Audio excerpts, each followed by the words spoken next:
আমি একো খোৱা নাই, ৰাতিপুৱাৰ পৰা একো খোৱা নাই। আমি বেমাৰ আজাৰ ভাল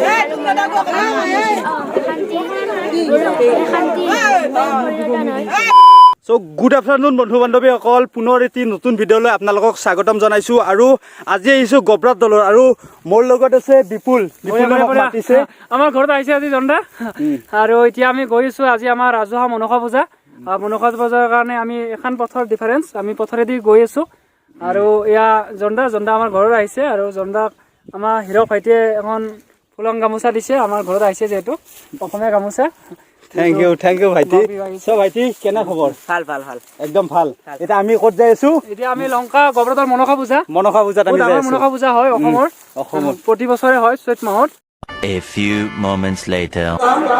গবৰাত দলৰ লংকা চুপাৰ যিটো পৰিৱেশ আছে, মনসা পূজা বুলি ক'লে মনৰ শান্তি আৰু COVID-19ত বিভিন্ন ধৰণৰ সমস্যাৰ সন্মুখীন হৈছে ৰাইজৰ, অৰ্থনৈতিকভাৱে হওক বা আমাৰ শাৰীৰিকভাৱে। বেমাৰ আজাৰ যাতে নাশ হয়, বেমাৰ আজাৰ যাতে আমাৰ নহয়, সেইকাৰণে এনেকৈ পূজা কৰা হয় মনসা পূজা। আৰু মোৰ দিনে চাওকচোন ৰাইজ, আপোনালোকক দেখাইছোঁ বিভিন্ন ধৰণৰ। আৰু গবৰাত দলৰ লংকা চুপাৰে নহয়, অকল বিভিন্ন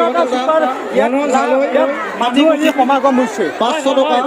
মই ক'ব বিচাৰিছোঁ, আমাৰ মনসা পূজাত আপুনি যদি এবাৰ আহিয়া কৰি যায়, আমাৰ ইয়াতে কোনো ধৰণৰ ডাঙৰ বেমাৰ যদি হৈ যায়, যদি মাক এটা প্ৰাৰ্থনা কৰি যায়, কোনো ডাঙৰ বেমাৰ ইয়াতে নহয়।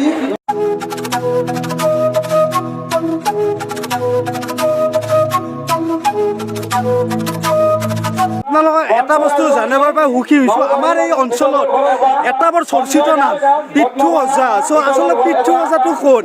আচলতে এটি এটা আমাৰ মনত ইচ্ছুক হৈ থাকে, কোন নহয় পিঠু ওজা। চ' মোৰ সন্মুখত আজি মই তেখেতক লগ পাইছোঁ। কাৰণে আপোনাক ধন্যবাদ জনাইছোঁ আমাৰ চেনেলটোলৈ। চ' আপোনাৰ ইণ্ট্ৰডাকশ্যনটো দিয়ক, আপোনাৰ পৰিচয় আছে তথাপিতো। গাঁও গবৰাত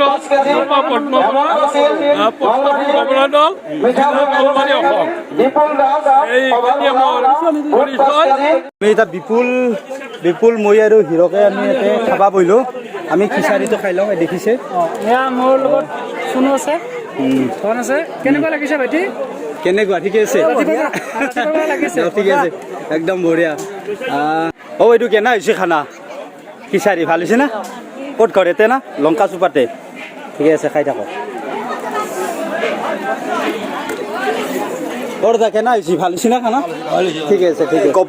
গবৰা দলৰ মনসা পূজাৰ বিষয়ে ইতিবৃত্তি সম্পৰ্কে কেতিয়া আৰম্ভ হৈছিল আৰু কেনেকুৱা আপোনাক কৈ দিলে হ'ল কোনোবা এজনে? মনসা পূজাটো আমি ইয়াত এটা ওজাপালি দল শিকিছিলোঁ, নতুনকৈ কম বয়সৰ ল'ৰাই। সেই কম বয়সৰ ল'ৰা শিকাতে আমি ঠিক 7 বছৰমান ওজা গোৱাৰ পিছত আমাক যিজন গুৰুজন আছিল, প্ৰথম গুৰুজন নাৰায়ণ ৰাজবংশী, তেখেতে কৈছিল যে তোমালোকে যিহেতু পূজা গাই আছা, ইয়াতে এখন মনসা পূজা স্থাপন কৰা ভাল হ'ব। গতিকে তাৰপিছত আমি গুৰুৰ আদেশ লৈ আমি মনসা পূজাখন আৰম্ভ কৰিলোঁ।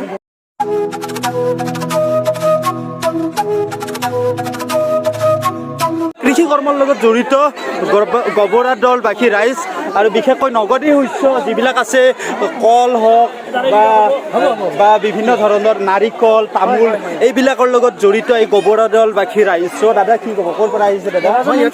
ইয়াতে ঘৰ। চ' গবৰাত দলৰ বিষয়ে অলপ জানিব বিচাৰিম। গবৰা দলৰ বিষয়ে মানে যিখন মনসা পূজা ইয়াতে চলি আছে, ইয়াৰ পৰা বহুত উন্নত হৈ আছে বৰ্তমান। এতিয়া দেখিছোঁ আমি যেনেকে পূজাখন চলি আছিল আগৰ পৰাই বেছি উন্নত হৈ আছে। মানে মানুহে কিবা মনত ভাবি কিনে কৰে, ফলটো পায়। ঠিক তেনেকৈ আগলৈকে মানে ভৱিষ্যত হৈ থাকিব বুলি আমি আশা কৰিছোঁ। ভৱিষ্যত হৈ থাকিব বুলি আশা কৰিছোঁ। কিন্তু এটা কথা ঠিক, ইমান মানুহ গোট খাইছে মনসা পূজাত, নিশ্চয় জনবিশ্বাস আছে। কি জনবিশ্বাস আছে? জনবিশ্বাস মতলব আপোনাৰ ধৰক কিবা কৰ্ম কিবা এটা সুফল পাম বুলি, সেইটো মা মনসাৰ ওচৰত মানে সেৱা এটা জনায়। তাৰপিছত হয়তো পাইছে, ফল পাইছে, আগতে তেনেকুৱা পাব বুলি সেইবোৰ ওচৰত আহিয়ে থাকিব। আপোনাৰ লগত কথা পাতি ভাল লাগি আছে। এই ৰাইজক, অসমবাসী ৰাইজে বিভিন্ন ধৰণৰ বিভিন্ন ঠাইৰ পৰা চাই আছে আমাৰ ইউটিউব চেনেলটো, ৰাইজক কি বাৰ্তা দিব বিচাৰিব আপুনি? ৰাইজক বাৰ্তা মই কি, ঠিক চব মানুহে এনেকৈ সহযোগ কৰক, ভৱিষ্যতত যাতে এনেকুৱা পূজাখন আকৌ আগবাঢ়ি যাব পাৰে। তাৰ কাৰণে মানে মা মনসাৰ ওচৰত মই কাকুতি মিনতি কৰি জনাইছোঁ, মানুহক মনবিলাক ভালভাৱে পূজাখন সুকলমে চলি যোৱাৰ কাৰণে মানে সহায় কৰে।